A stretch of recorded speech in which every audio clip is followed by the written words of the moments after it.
কি অবস্থা দেখো, বেলপাতার ক্রাইসিস হয়ে যাচ্ছে, টাকা দিয়েও বেলপাতা পাওয়া যাচ্ছে না। আমি উপরে নৈবেদ্য সাজাচ্ছিলাম, ফল কাটছিলাম, সেগুলো তো বেলপাতা দিতে হয়, তো নাড়ু দিয়ে বেলপাতা দিতে হয়, তো ওই জন্য মায়ের কাছে এসেছিলাম যে খুঁজে পাইনি।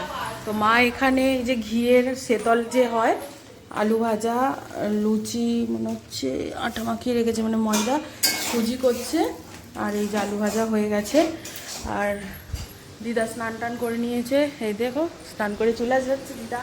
আর আমিও সকাল থেকে এখন অব্দি কিছু খাইনি, এবার ভাবছি যে খাবোই না, থাক উপোসই করে নিই, পুজো দিয়ে দেবো। মাও খাইনি, আমিও খাইনি।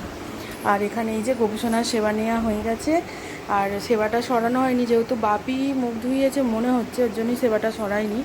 সেবাটা সরিয়ে দিতে হবে, মাকে বলছি দিতে, কারণ আমাকে এখন ওপরে যেতে হবে, কাজ আছে। আর গুপিকেও ওপরে নিয়ে যাওয়া হবে, তো চলো ওপরে যাই, গিয়ে দেখি বেলপাতা পাওয়া গেল কিনা। বাপি বলছে এনেছে, কিন্তু আমি দেখতে পাইনি, প্রসেনজিৎ কাকুও দেখতে পাইনি, আমিও দেখতে পাইনি। দেখা যাক পাওয়া যায় কিনা।